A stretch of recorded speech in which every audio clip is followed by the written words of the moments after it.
Peasants in the Middle Ages weren't just lucky to survive, they knew what to eat. No grocery stores, no nutrition labels, yet they made it through famines, disease, and endless toil. The secret? 15 forgotten foods that quietly kept them going. If you think your morning granola is impressive, wait until you hear about barley. This humble grain was the true hero that kept medieval peasants going through the toughest times. Unlike the fancy organic quinoa that costs half your paycheck today, barley was both affordable and incredibly versatile. Medieval Instagram would have been full of #BarleyBowl posts if they weren't too busy trying not to die of plague. Medieval farmers loved barley because it grew almost anywhere. Too wet? Barley could handle it. Too rocky? Barley didn't mind. This resilience made it the #1 crop in many peasant communities across Europe. 1 acre of barley could produce about 1,500 pounds of grain, enough to feed a family for months. That's like surviving an entire winter on nothing but Cheerios, except without the fun cardboard box. For breakfast, peasants boiled barley into a hearty porridge that stuck to their ribs through hours of backbreaking field work. At lunch, they might enjoy a chunk of dense barley bread that would probably break your teeth if you tried to bite into it today. It was so hard that medieval people actually used old barley bread as plates, the original eco-friendly dishware. Talk about a crunchy diet plan. But perhaps barley's most beloved form was beer. Even children drank weak barley beer since water was often unsafe. A typical peasant might consume up to a gallon of barley beer daily, not because they were party animals, but because it was safer than water. Imagine telling that to your parents, "But Mom, this beer is for my health." While barley kept bodies strong, peasants needed more protein to truly survive. After a hard day's work in the fields, medieval peasants needed more than just barley to keep their strength up. Enter lentils, tiny nutritional powerhouses that pack a serious protein punch. These little disc-shaped legumes were worth their weight in gold for hungry peasants, except they actually cost next to nothing, which was convenient when your annual salary was don't die. Unlike meat, which was usually reserved for the wealthy or special occasions, lentils offered an affordable way to get essential nutrients. Just 1 cup of cooked lentils provides about 18 grams of protein, roughly the same as 3 eggs. For medieval peasants who might see an egg once in a blue moon, this was a game changer. The nobility might have laughed at peasants eating poor man's meat, but their immune systems weren't laughing when winter came around. Lentils also brought crucial iron to the table, literally. Many medieval women suffered from anemia due to frequent pregnancies and poor diets. The iron in lentils helped keep everyone's energy up when plowing fields or giving birth to their 10th child. Medieval marriage advice probably included, find someone who looks at you the way peasants look at their lentil stew. Storage was another lentil superpower. These hardy legumes could be dried and kept for years without spoiling. During winter months, when fresh food was scarce, a sack of dried lentils meant survival. Peasants cooked them into thick, hearty stews or mixed them with whatever vegetables they could find. Lentils filled bellies, but something else filled the fields that fed medieval families. Cabbage might seem plain now, but in medieval times, it was a survival essential. Hardy enough to grow in poor soil and cold weather, cabbage kept villages fed through brutal winters. Its secret weapon? Vitamin C. 1 cup covers over half your daily needs, which meant fewer peasants lost teeth to scurvy. Important when medieval dentistry was basically good luck. Cabbage was also easy to store. Shredded and salted into sauerkraut, it lasted for months and even helped gut health, though peasants called it not starving in February. 1 plant could yield up to 10 pounds, and it cooked quickly, saving precious firewood. They tossed it into everything: soups, stews, even cabbage wraps filled with scraps. While cabbage conquered the vegetable world, another hero was quietly growing in the fields. Daily bread often meant rye in the Middle Ages. Tough and reliable, rye grew where wheat couldn't. Cold, sandy soil was no problem. From Russia to Scandinavia, it kept people alive when other crops failed. Rye bread back then wasn't soft or fluffy. It was dark, dense, and heavy, basically edible brick, but it stayed fresh for weeks, which mattered when food was scarce. It also had more protein than wheat and lots of fiber, helping peasants feel full longer. 1 acre could yield 24 bushels, enough to get through winter and still plant in spring. The catch? Rye sometimes carried ergot, a fungus that caused hallucinations. Peasants didn't know the science, so they blamed witches. Still, rye was a must-have crop, even with the occasional accidental magic show. While rye kept bread on the table, another humble root was working its magic beneath the soil, ready to transform peasant meals in its own way. Hidden beneath the soil, turnips quietly saved countless medieval lives. These round, white, and purple root vegetables rarely get the credit they deserve for feeding Europe's hungry masses. When famine loomed and fancier foods disappeared, turnips stubbornly remained, growing in soils that other vegetables rejected. A medieval cookbook might have simply advised, "Hungry? Dig up a turnip." The humble turnip packed an impressive nutritional punch. Rich in vitamin C, potassium, and fiber, turnips helped medieval peasants stay healthy even when their diets lacked variety. Just one medium turnip contains about a third of your daily vitamin C needs, crucial for preventing scurvy in winter months when fresh greens are scarce. Medieval children probably didn't get told, "Eat your turnips to grow big and strong," but the ones who did certainly had a better chance of growing up at all. Turnips were also champions of efficiency. A single acre of turnips could feed 4 times as many people as an acre of grain. This feeding power made turnips essential during population booms and hard winters. Unlike many crops, turnips could stay in the ground through mild frosts, providing a living storage system that required no special facilities, a medieval refrigerator that ran on absolutely nothing. Even the humble turnip had class divisions. Peasants ate the roots while nobles fed turnip tops to their fancy horses. The peasants got the better deal nutritionally, though they might not have appreciated this fact while watching knights parade around on well-fed stallions. Medieval cooks prepared turnips in endless ways: boiled, mashed, added to stews, or even fermented. Nothing went to waste. The green tops provided vital nutrients when other greens weren't available. While turnips sustained bodies from below ground, another superfood was working its magic from vines and bushes above. How did medieval peasants survive without modern protein shakes? Beans were their secret weapon. These humble legumes helped countless families make it through harsh winters and poor harvests when meat was just a distant dream. Broad beans, field beans, and peas formed the backbone of peasant nutrition across Europe, providing crucial nutrients when other foods ran scarce. The protein content in beans was a game changer for medieval diets. A single cup of cooked beans delivers around 15 grams of protein, essential for maintaining muscle and strength during long days of physical labor.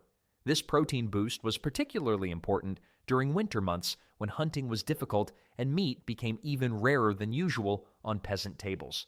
Beans also brought something else vital to medieval health: fiber. With diets often lacking in fresh fruits and vegetables, the high fiber content in beans helped prevent digestive issues that could become deadly in times before modern medicine. When your doctor was just the local woman who knew which herbs wouldn't kill you, avoiding constipation was practically a survival skill. Storage made beans particularly valuable. Dried beans could last for years without spoiling, creating a reliable food reserve for periods of shortage. A family with a sack of dried beans in the corner had insurance against starvation. They could be planted in spring, harvested in fall, and eaten all winter long. Bean recipes weren't winning any medieval cooking competitions, but they were winning the more important game of not dying of malnutrition.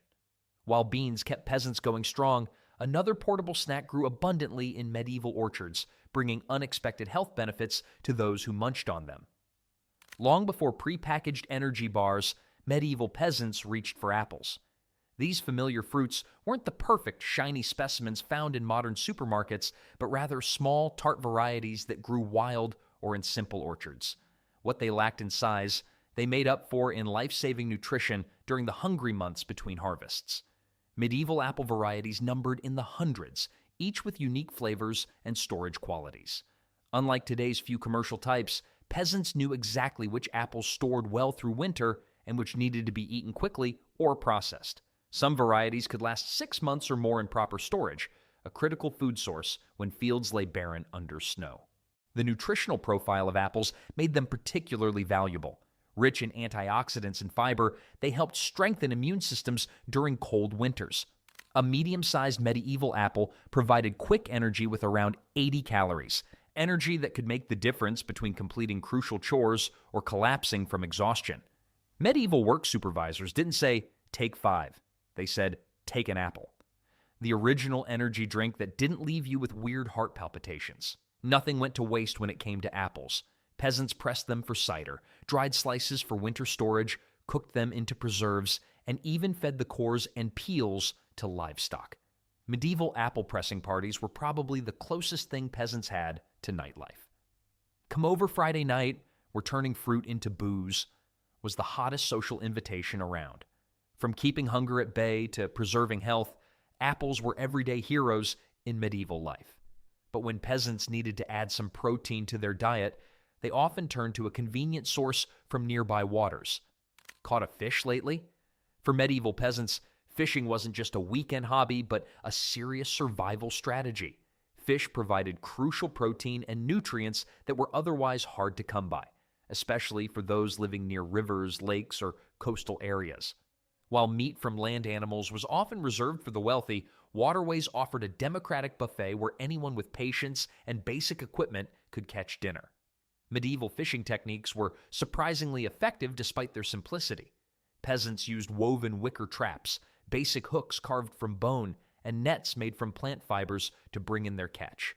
In many areas, the local lord claimed rights to the best fishing spots, but clever peasants learned which streams and ponds were overlooked by authorities.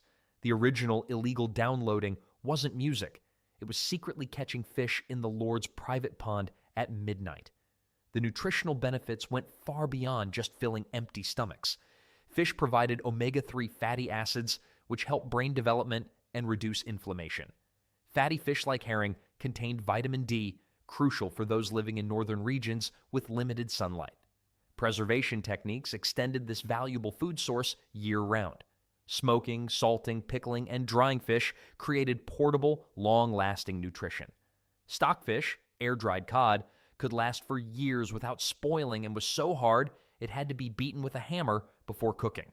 Medieval fish jerky wasn't exactly a delicacy, but it beat the alternative meal plan of absolutely nothing.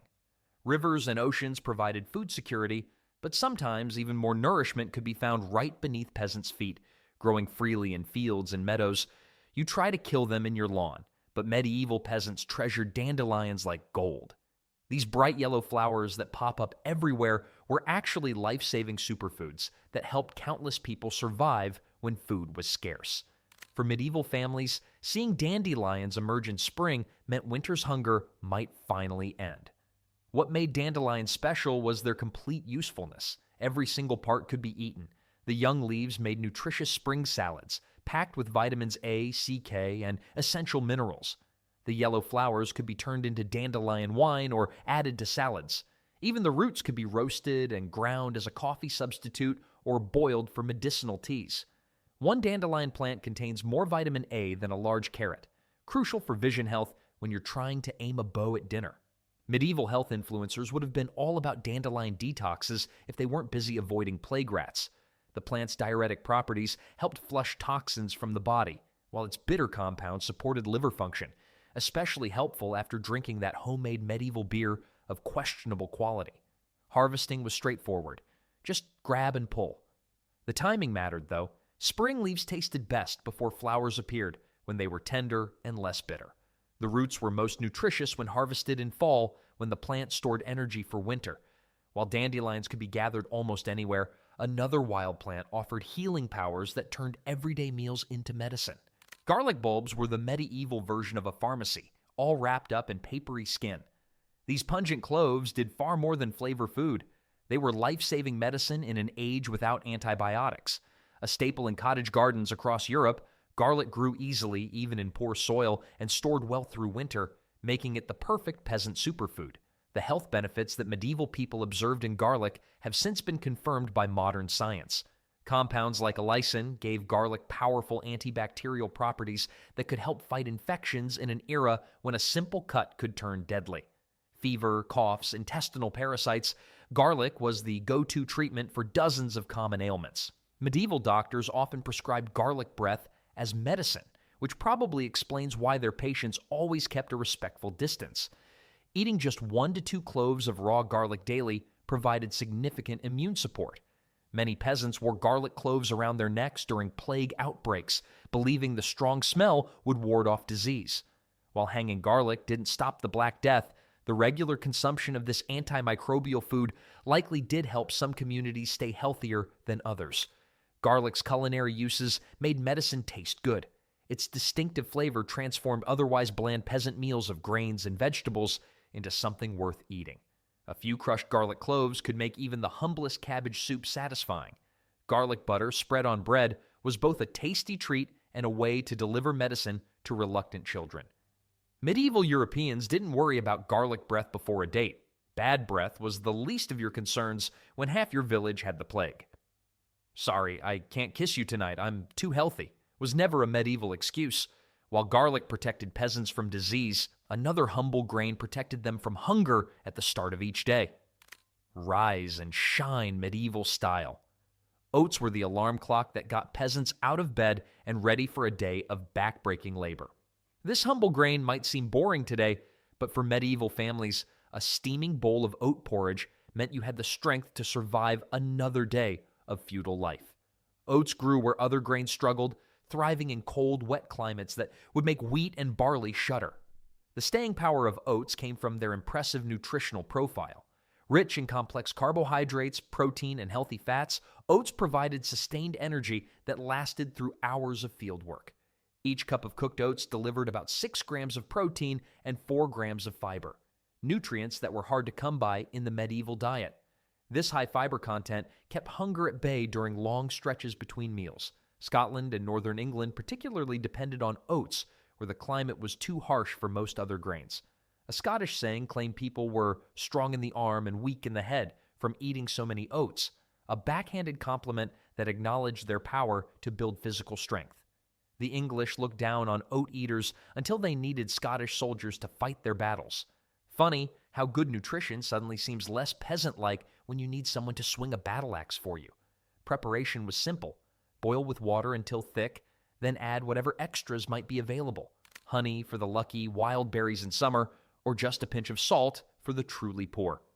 Beyond breakfast, oat cakes, flat, dense rounds of baked oat dough, could last for weeks without spoiling, making them perfect for travel or emergency rations. While oats fueled hard work from the inside, other wild plants offered surprising nutrition from the forest's edge. Stinging nettles might seem like nature's way of saying, "Don't touch me," but medieval peasants saw past the pain to the plant's incredible value. These prickly greens grew wild in woodlands, along paths, and near settlements throughout Europe, free food that announced itself with a painful reminder to handle with care. Few plants pack as much nutrition as nettles. Richer in iron than spinach and loaded with calcium, vitamins A and C, and protein, nettles were nature's multivitamin growing freely underfoot. Just 1 cup of cooked nettles contained 6 grams of protein, as much as an egg, along with nearly 10% of daily calcium needs and a massive 40% of daily iron requirements. For medieval women who often suffered from iron deficiency due to childbearing, nettles were particularly valuable. The trick was gathering them without looking like you'd lost a fight with an angry cat. Medieval peasants developed techniques like using sticks to bend the stems or wearing thick gloves made from bark cloth. The most common method was to grasp nettles firmly. A light touch causes stinging, but a firm grip crushes the stinging hairs before they can inject their formic acid. Once harvested and cooked, the sting disappears completely. Spring nettle soup was a traditional first green vegetable after winter, helping to purify blood and restore vitality after months of stored foods. Medieval folk medicine used nettles for everything from treating arthritis to stopping nosebleeds. Medieval nettle shirts were literally cutting-edge fashion, although wearing them inside out could be a deadly mistake. While stinging nettles offered survival from the wild, another sweet treat provided calories and healing properties that changed medieval medicine. Plums sweetened the medieval day. These purple-skinned gems were cherished by peasants who collected them eagerly during summer months. Medieval plums were smaller, but packed with intense flavor that brightened otherwise plain meals. Fresh plums provided a burst of vitamins, but their true value emerged when transformed into prunes. The drying process concentrated nutrients into shelf-stable nuggets that lasted through harsh winters. A medieval peasant hoarding prunes was basically the original doomsday prepper, minus the underground bunker. Medieval households often hung strings of drying plums near their hearths, creating fragrant garlands that both decorated homes and ensured a winter supply of nutrition. A single plum tree could sustain a family with essential nutrients for months. Plums also serve medicinal purposes, with prune juice remedying digestive troubles. The original movement in medieval healthcare long before fitness trends existed. After the tart sting of nettles and soups, plums offered welcome sweetness. But even plums couldn't match the pure golden sweetness that bees provided, which peasants treasured above almost all other foods. Honey flowed like liquid gold in medieval times, treasured far beyond its sweetness. Unlike plums, honey is never spoiled. Archaeologists have found thousand-year-old honey still perfectly edible. This preservation power made it essential for medieval peasants without refrigeration. Honey served as both food and medicine. Its natural antibacterial properties helped clean wounds and fight infections. Medieval medicine cabinets were basically just honey jars with different labels. A single beehive sweetened a family's food for months while providing valuable beeswax for candles. Forest rites often included honey trees where wild bees nested, making honey harvesting an important seasonal activity. Honey mixed with herbs created medicinal syrups, while fermenting it yielded mead, an alcoholic drink that brightened harsh medieval life. While plums offered seasonal sweetness, honey's year-round availability made it invaluable. Yet when winter truly set in, peasants needed something even more substantial. Walnuts ruled the winter months when gardens lay dormant under snow. These brain-shaped powerhouses could be stored for months after autumn harvesting, offering crucial fats and protein when fresh food became scarce. Unlike honey's liquid gold, walnuts provided substantial calories that kept hunger at bay during the leanest times. Medieval peasants gathered walnuts from communal trees, often paying a small tax to landowners for collection rights. A productive walnut tree could yield up to 40 pounds of nuts, enough to significantly boost a family's winter nutrition. These medieval nuts weren't just food, they were basically medieval protein bars without the fancy packaging. Ground walnuts thickened soups and stews, while crushed shells produced a natural brown dye for wool. The hard shells themselves became small containers, game pieces, and even children's toys in resourceful households. These 15 forgotten superfoods kept medieval peasants alive through the hardest times. Simple, overlooked ingredients that weren't just food. They were the resilient foundation that sustained generations and helped build the world we know today.